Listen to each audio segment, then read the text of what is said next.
Welcome to Curiousaholic. My name's Evan, and I'm here with my favorite piano player, Haiko. Hello, beautiful people. So, before we get into today's topic, here's a quick rundown on how the podcast works. Each episode, one of us chooses a topic that we're curious about and reveals it live to the other person in the hopes to spark a deep discussion and to further our knowledge of the world around us. All right. Can't wait. You ready to have a quick look at what we're going to be talking about today? Yeah, I'm excited. Kind of hype me up, to be honest. So yeah, I told you to play something like upbeat today. Uh-huh. Do you have any idea of what we could be talking about? Any guess of the topic? I don't know, man. It could be anything, honestly. Yeah, I don't have much of a clue right now. All right. Okay, well, to introduce the topic, Yes. we like using teasers here, so I prepared one as usual. Oh, you did? Yeah. Okay. In the form of a quote, though, this time. So we're going to look at a quote Interesting. together. All right. Oh, So okay. here's the quote. Our culture has become hooked on the quick fix, the life hack, efficiency. Everyone is on the hunt for that simple action algorithm that nets maximum profit with the least amount of effort. There's no denying this attitude may get you some of the trappings of success if you're lucky, but it will not lead you to a calloused mind or self-mastery. If you want to master the mind and remove your governor, you'll have to become addicted to hard work, because passion and obsession, even talent, are only useful tools if you have the work ethic to back them up. So that was a quote from David Goggins in his book, Can't Hurt Me. All right. So does that give you a better idea of what we're going to talk about? I think I'm feeling it come now. Yeah, David Goggins. We've spoke about him a lot off camera. Okay. Yeah, he's Well, yeah, he's an example of what I want to discuss today. It's not particularly about David Goggins, but yeah, he's an example of that. Okay, so I guess the topic, let me guess, about like self-discipline then? You're close. Close? You're pretty close. Almost I'll give you there. that. Yeah. So the topic is motivation genetic or a personal choice? Interesting. Yeah. So, okay, so it's more of in a question. Yeah, it's like a question that we're going to be addressing the whole time. Oh, okay. Interesting. Yeah. So for those who don't know, David Goggins is like a retired Navy SEAL. He's like an expert almost of motivation, and he pushes himself every day to do these crazy tasks, and like almost no one could do what he does. So we're going to be discussing if, he's kind of like he inherited maybe this motivation, or it's really himself that pushes himself by choice. He's a hell of a man, though. Yeah, He's crazy. He's like the 0.001% of the population who can do what he does. Exactly. But like I said, this podcast is not really about David Goggins. He's just like an example. We're going to be discussing like a couple different people in this podcast. Okay, cool. Yeah, All right. I'm down for it. All right, here we go. Let's go. So some inspiration of how this podcast came about. Well, yeah, obviously we just mentioned David Goggins. He's an example of self-discipline and pushing through the boundaries and finding ways to surpass himself every day. Maybe to let people know who he is, like in general, like I what could he do did. That. Yeah. So David Goggins was he had a pretty rough childhood. He was abused when he was a child. Then he moved to like Indiana, I think. And he was victim of like racism and a lot of, mistreating his whole childhood. And, he decided to go through all those obstacles by going through Navy SEAL training and finally pushing all those bad things away and becoming the best version of himself ever. Yeah. He discusses when he was like more than 300 pounds, and then he had to lose more than like 100 pounds in 3 months to make the weight limit for the Navy SEALs. So that's So he's an example of extreme discipline, basically. Yeah, that's what he is. That's what he represents. And another, inspiration for this podcast, you probably know him, Jocko Willink. Yeah. So yeah, these are people that we talk about off air a lot. And I thought it would be cool to like understand their philosophy a little more. Okay. Jocko Willink, for those who don't know, is he's also a retired Navy SEAL. They're all from the navies. They're all like Navy SEALs. But him, he doesn't really approach it like David Goggins. He's more about like taking ownership for your own life, and you know, not taking life for granted, making the best out of the present moment. And he's known for that famous sentence that we always say, or that famous word, good. Good. So yeah. Yeah, he says good at the end of like everything. Like he says, if you could still say good, you're still breathing, you're still alive. And in any bad situation, you could say good at the end of it, right? Yeah, exactly. We had a conversation off air this morning about something similar. And yeah, and you were saying that my motivation to like stay in shape and stuff is like, is like my allergies. And I found it really ironic that we were going to talk about this today. Well, that's funny. Wow. Okay. Yeah. That's why I knew you were going to be like surprised when I talked about that. Okay. But yeah. Okay. So yeah, go ahead. Sorry. No. Yeah, I'm down to discuss this. Some of the things that they teach these two men, even though we won't really reach to their level, honestly, let's be honest. But yeah, I'm down to learn more about it. And yeah, but that's what I want to understand, right? Like, I don't think personally I would reach that level of motivation or discipline. No, most people won't. But right. You can get inspired by these people and, you know, use that for your own life. Yeah, exactly. So we want to try to understand if these people have like these special talents or attributes that allow them to be this, you know, motivated all the time. If they're genetically predisposed to be this good, whereas you can't really expect from other people to be that good. Right. Or is everyone on the same playing field? Yeah, exactly. Yeah. So maybe other examples of people that have extreme like discipline and motivation, like extreme athletes, we could think about millions of them, like UFC fighters that we talked about so many times. Yeah, even extreme athletes like skiing or, you know, any Olympic sport, really. Yeah. So yeah, a lot of athletes usually have this trait of like being super disciplined and, you know, focusing on their diets, on their training all the time. And they eat, breathe, and sleep what they do, right? Yeah. Yeah. Yeah. Very much so. And even another example of discipline and motivation is musicians, right? Like maybe in another different like vein, whereas musicians are super dedicated to their craft, right? Every day they're motivated to practice and to get better at what they do. So motivation doesn't have to be physical, right? It could be in any aspect of life. Yeah, anything where even if you're just using your brain to advance, you know, learn something quick or just your knowledge, you know, expand your knowledge. Yeah. Yeah, exactly. Knowledge. I knew you were going to say that. Yeah. Yeah. So, yeah, musicians as well could be an example of extreme discipline. And yeah, so we're going to get into all this. Can't wait. Let's do it. So, yeah, how do these people affect us in daily life? Yeah, so we kind of discussed this already, like how David Goggins or Jocko kind of, you know, affected us. But from what I learned from reading Jocko's book, is he wrote a book called Extreme Ownership. And from that book, he teaches that, like, you have to take everything that happens in life, like you have to be accountable for that, right? You can't just blame anything. You can't blame your genetics, right? I'm not motivated, it's my genetics. Yeah. Right?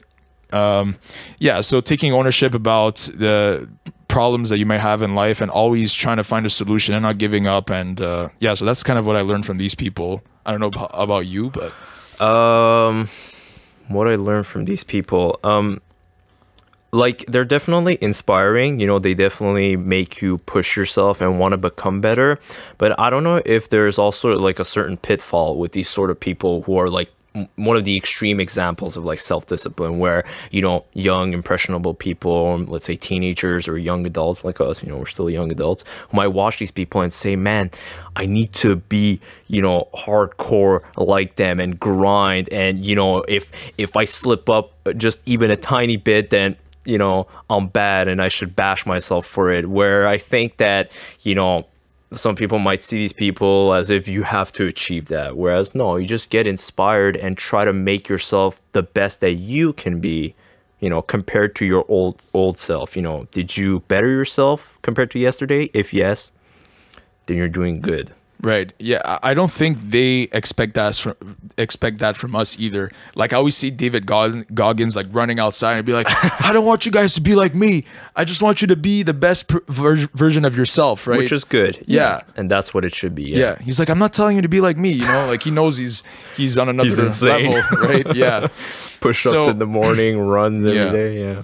Yeah, so exactly. It's true though. It could be like a pitfall, right? If people think that you're gonna be like them, but you probably won't, because almost like they're predisposed to be that way. That's kind of what I want to address, right? So we want to see, yeah, I'm down to discuss that more. Yeah. Yeah. So that's the thing, right? I mean, we got to be careful with that to a certain degree. Just try to be the best version of yourself and not use these people as an example, but don't mimic them. You might get hurt in the process. You never know. Exactly. It's in life, anyone we meet, we should take something from them. We're not here to become someone or emulate someone. We're just here to get inspired and then craft our own person from those experiences. Yeah. So I think you made a good point there, that it's important to make the best version of yourself possible without trying to be exactly like them. Yeah, exactly. Because people sometimes forget that we are not that person that we're seeing on the screen. That person is a completely different person with his own experience and, genetic makeup, whatever that might be. Some people are more predisposed to be a certain way, but I guess we'll delve deep into that. Yeah. But it's funny because someone like David Goggins would argue that like he's not special. He's like, everyone was not born like me. Yeah, everyone could be like me. He'd probably say something like that. But we'll see. We'll get into it. Yeah. Anyways, so yeah. So let's get into like the more scientific part here. Mm-hmm. So what kind of special attributes or maybe like talents do these people inherit, you think, to be on this level of motivation and like dedication? What sort of talents? Yeah. I guess, I don't know. We're not scientists, so we can't, say anything for certain, how genes work, if there are certain genes that predispose you to have more self-discipline. But from the scientific literature that I've read and, videos I've watched, etc., there seems to be, that some people are just more predisposed to that, or just the way your nerves shoot and the way your brain works is just normal. We are all different in our own way. Some people, it's easier to do something and someone else is difficult. Why is someone, a better musician and then someone is better at math? Exactly. Yeah. And you can't force the musician to be a mad genius. And the same for the mad genius to be a musician. Right. Yeah, you got a good point there. Yeah, we're going to look at more exact kind of like a bit of the science, but not like HAIKO said, we're not any scientists, experts in, genetics or anything. But we're just talking and trying to figure out how they work, how these people trying to operate. Get the logical conclusions here. Yeah, so you're right. A lot of these people have like different areas of the brain that get like activated when they're... they're about to do something to push themselves or something. Whereas people that are lazier and are not really go-getters, they're going to have different areas of the brain that are activated. So which overpowers their motivation. Exactly. Say. Yeah. So that's one of the points I wanted to bring. So one of the aspects that controls that is actually like dopamine levels inside the brain. So people that are considered quote unquote like go-getters, right? And they're highly motivated, almost like, David Goggins, Jocko, they have high levels of dopamine in the area of the brain that kind of controls motivation and reward. Okay. So I don't know exactly the names of the brain that control that. Hippocampus, I think, or not sure. I don't know. Didn't really say from the research, but they were kind of just talking like in general. Anyway, it doesn't matter. Yeah. We're not in the brain. We're not trying to be like super specific either. We're just trying to make a point. So they have certain parts of the brain that kind of control reward and motivation, and they have higher levels of dopamine. Well, dopamine is a neurotransmitter, right? Yeah. And usually dopamine controls like pleasure, but it also influences motivation as well. Yeah. So I'm going to make kind of like an out of the box example here, but so you know how some people take like certain substances, and when they take like these substances, their dopamine levels raise in the brain, and they could be up for days, right? And they're doing something super productive. It might not be the most efficient task. Like you hear some people like calling every number in the phone book, right, for days on end. Like obviously that's like not a very productive task that no one really wants to do, but just because they took a substance that raised their dopamine levels in their brain, they ended up being super productive, and they were up for days on end doing this one task. They were like jacked up. Yeah, they're all like cranked up, and they did some crazy tasks for 7 days straight, and they were super motivated, and they're more motivated to go outside their comfort zone. Oh, I'm going to go talk to this person. I'm going to go talk to the opposite sex, this and that. What is this, that limitless pill? No, it's like people that take usually like uppers, like methamphetamine, Adderall. Like the hardcore drugs. Like those types of drugs. Okay. Like, obviously, I'd never delved into that, but I'm just... And we are not promoting any drugs, please. Yeah, that's not the point of this podcast at all. Yeah. But yeah, that's some of the behaviors that people that take those drugs kind of do. Boost their productivity. Okay, interesting. Yes, that's what Adderall is, right? It's a drug that kind of boosts your productivity. Okay. Because some people can't focus on a task for so long, then they take Adderall and they're super focused.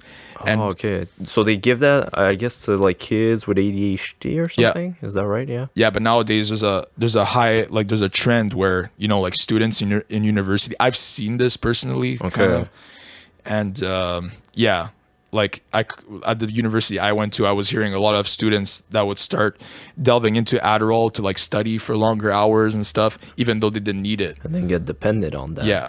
Eventually. So that's really bad, and it's.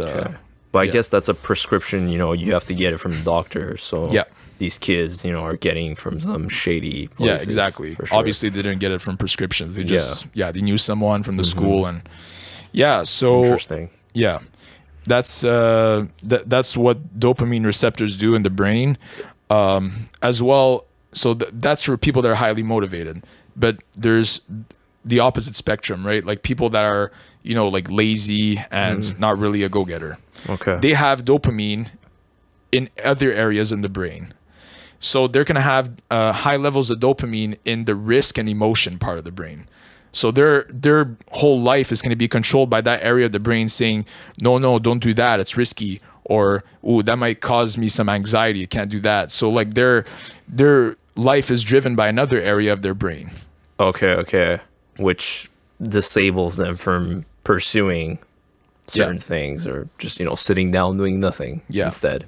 So a person that has that is someone that's considered apathetic. It's called apathy is like not willing to do anything, like unmotivated. Yeah, it's apathetic, like, without any emotions. Exactly.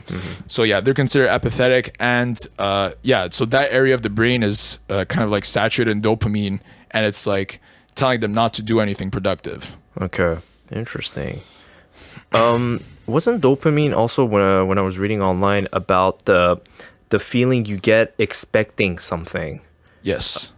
Like you're expecting something good. I think dopamine isn't when you have whatever you have. Let's say you're eating a chocolate bar. It's, you know, once you're about to eat the chocolate bar, you get a hit of dopamine. It's like, oh, it's coming. It's like the expectation of pleasure. Yeah, but that's what a lot of drug users like are expecting, right? They're like, oh, I'm going to take this drug, and then their dopamine it's more levels, exciting, you know, oh, I'm going to get the drug, than having the drug, and it's like, oh, okay, now yeah. So that's why some people get so addicted to these substances, because it drives their dopamine through the roof. And then that's the problem when they get off the drugs. Then their dopamine in their brain is so messed up, right? Because it's not receiving that hit anymore. So it's either too high, too low. It's all whacked up, right? Yeah, on balance. Yeah, exactly. They're not able to regulate the levels normally with normal stimulus. They always need that hardcore stimulus. Right.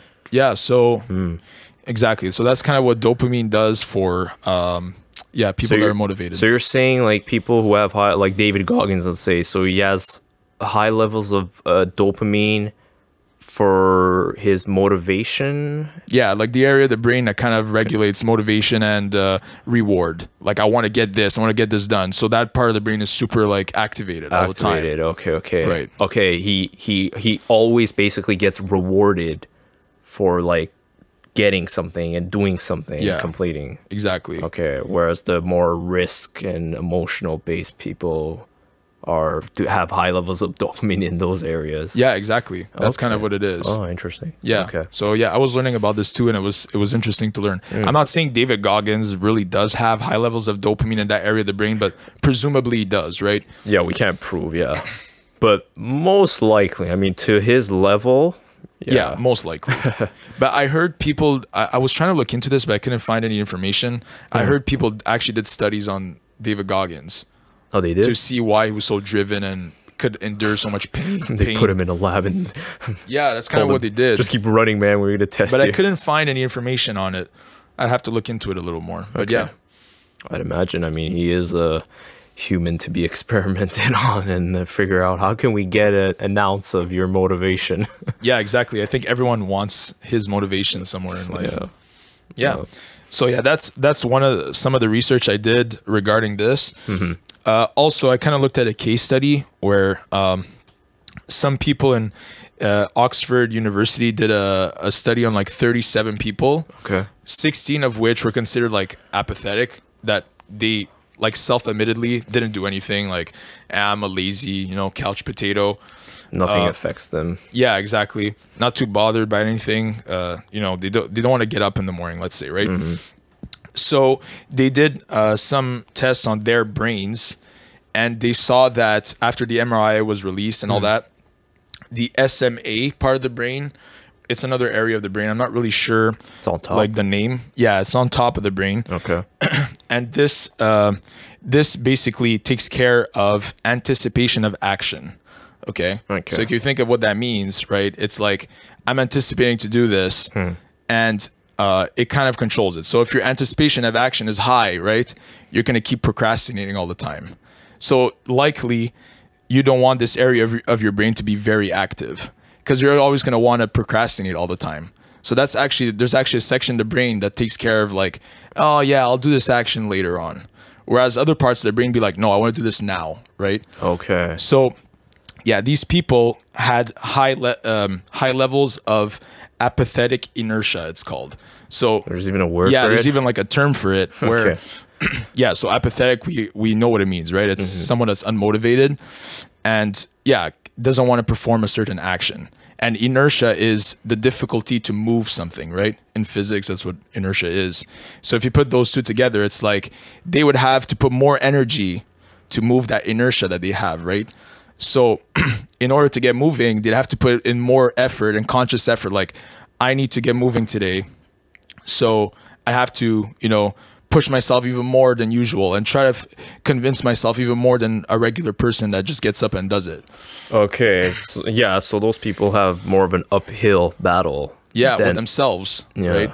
That's, it's not even like a physical thing or anything. It's just like, I don't really feel like it, Okay, yeah. Because that's the thing. I feel in our society, what we always focus on is you have the power of will, you have the will to control yourself, you're able to decide what you want, to control what you want, where in actuality, we're this kind of organic machine that gets swayed, day to day, hour to hour, minute to minute, just by whatever happens in our brains and how we're predisposed. And sometimes it is an uphill battle, and other people, it's not. You're just rolling down and you are getting pushed to do whatever you need to do, and it's just so easy. Whereas for other people, it's like, damn. Yeah, it's an uphill battle every day, even to get out of bed for these people.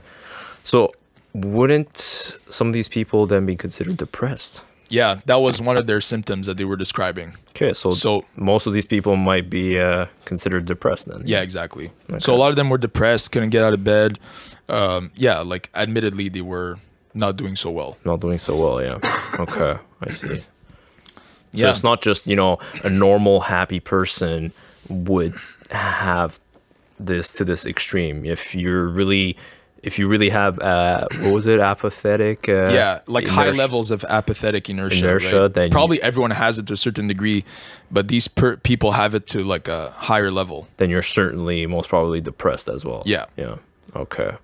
Yeah, so they were really like, I can't do anything with my life, and then they went for this research and decided to get tested on. And that's what they found. Yeah. Okay. Yeah, so it's really interesting to see that. To learn, yeah. There definitely is a correlation between like science and, personal decisions too, right? It's not just like, I'm going to do this today. There's like a process behind it, right? Yeah, you can't just simply override what your brain tells you or influences you to do. Yeah, exactly. So I found that really interesting. And now, as we looked at the research a bit, Let's time to debate on this. The main question. Yeah. Now we gotta address the Oh main no. the main question. So Right. yeah, is motivation genetic or is it a personal choice in your opinion? Okay. I guess to answer your question, it's neither or. It's actually, I would say, a mix of Yeah. both. I think I agree with that. This is not agree? much of a debate if we both agree. But No, but we'll discuss that. Like what we mean by that. Yes, you're born with a certain genetic makeup, the genes that your parents passed on to you, and you know you're ready. You're like a clean slate. And then as you grow up, as you mature, you know, nurture versus nature. It comes to that question as well. Nature influences you in certain ways. Some genes activate more than others, and the experiences you have influence you certain ways, and your genetics might pull you in a certain direction, and you can use personal choice to maybe go against that, but it might be harder for you, whereas someone who has more motivation to achieve in life, you know, in school, etc., and jobs, might be easier for them. Whereas for you, you have to put a conscious effort and, you know, really be like, okay, I have a hard time, I always procrastinate, what can I do? Get rid of distractions. You know, set myself some time. Whereas someone's like, you know, gets up in the morning, all right, I'm gonna go work out and do all I have to do. yeah, exactly. Yeah, so I think it's not as simple as, like you said, black and white. Yeah. I think there's like a gray zone there. I think environment also plays a huge role. If you grow up in like like in a household that has like lazy people in it, and you know people are doing all kinds of like drugs and alcohol, like you're not going to be motivated and very excited about life, right? Yeah. So It has a higher chance of influencing you to follow that same path. You know? yeah, exactly. Kids are a lot of times the mirror of their parents, and they kind of do the same as their parents do. Yes, of course, some kids who might be abused by their parents might not become abusive. They'll be like, no, I'm going to change, right? But again, I guess that's your personal choice and how you decide to go about your life. Definitely. I still think that there is a conscious decision that we can make to improve, right? And to get better and to get motivated. We have that ability. I think maybe that's what kind of differentiates us from animals, right? Animals are mostly based on what their genetic is, what their instincts are, and how their past ancestors have lived. Well, they're going to live in a similar way. Whereas us humans, yes, we are affected by our genes and etc. and, you know, our experiences. But then one day we can be like, no, enough is enough.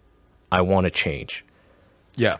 But I want to change compared to yesterday. I'm not going to be like, oh, I want to be like David Goggins or Jocko Willing. No, Jocko and David, they're their own people.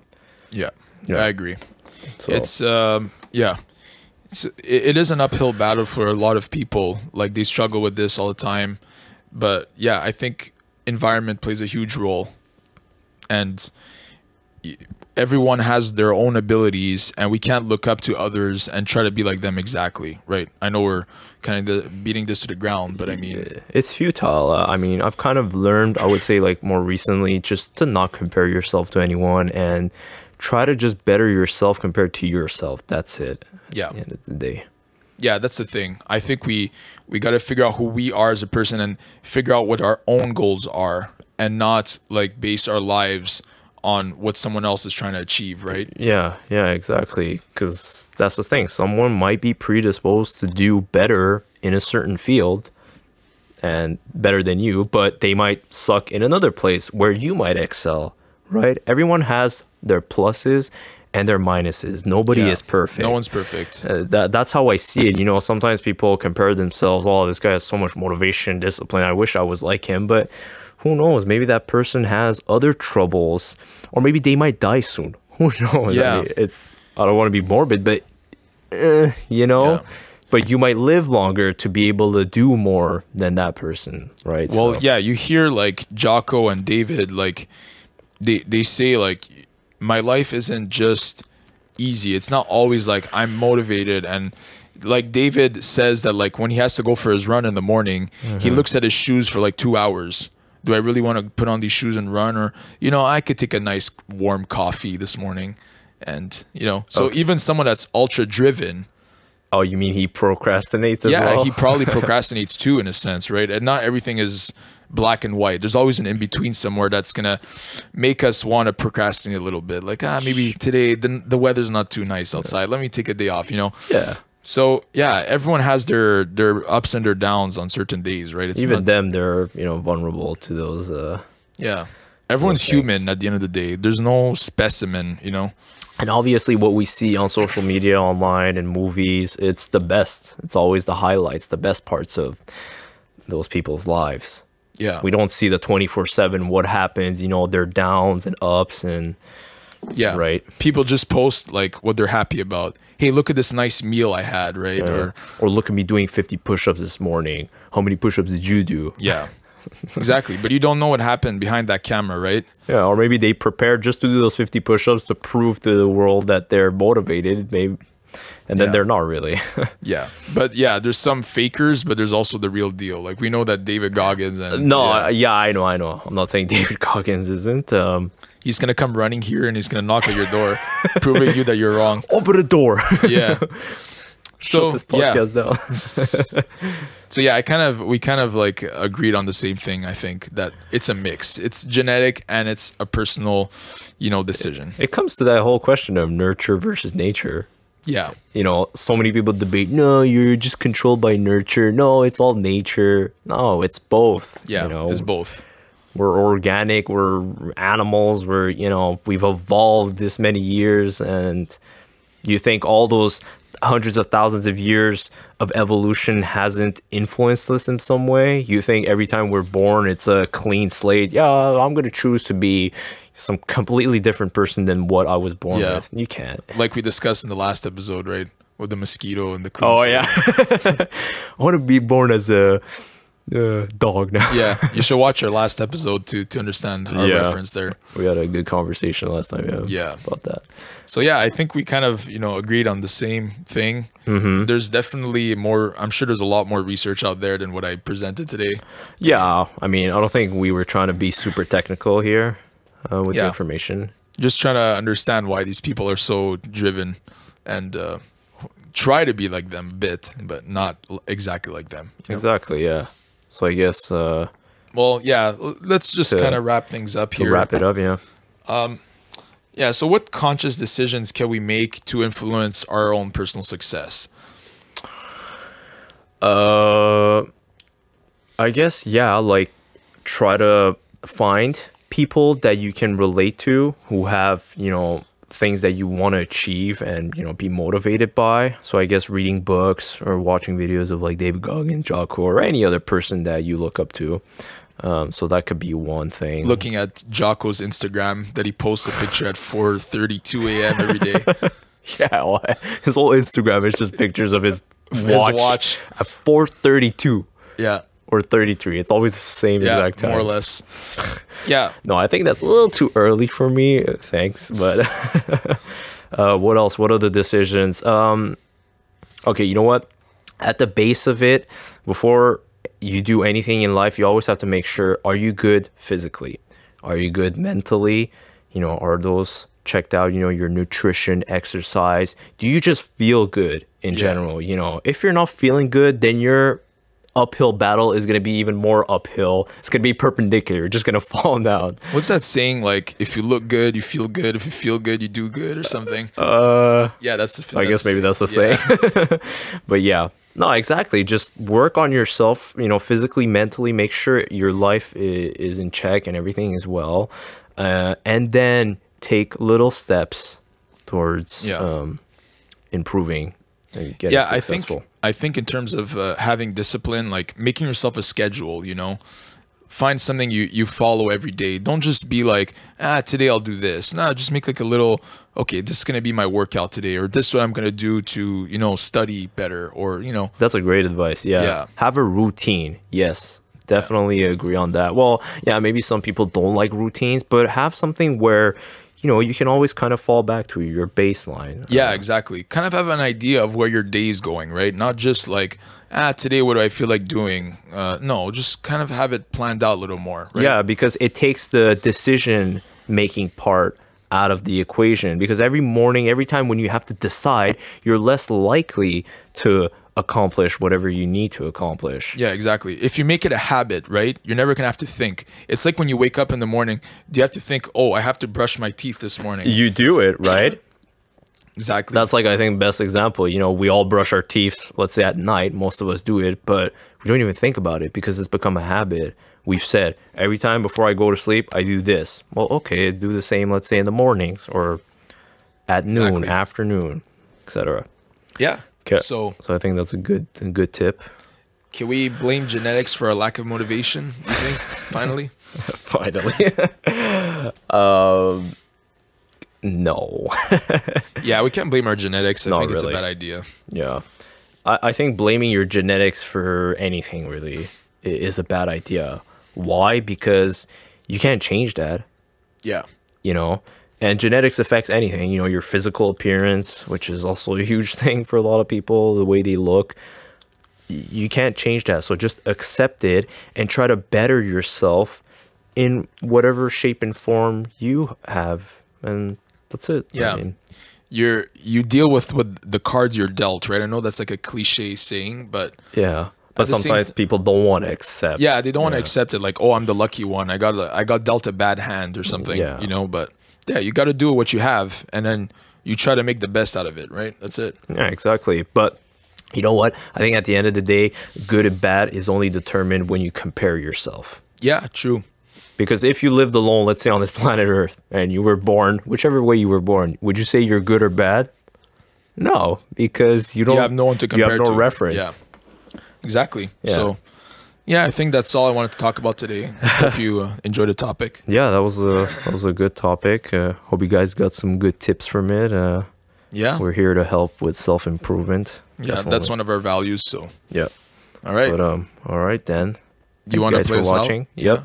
All right, go for it. Let's get out of here. All right, thanks, guys. See you on the next one. Bye.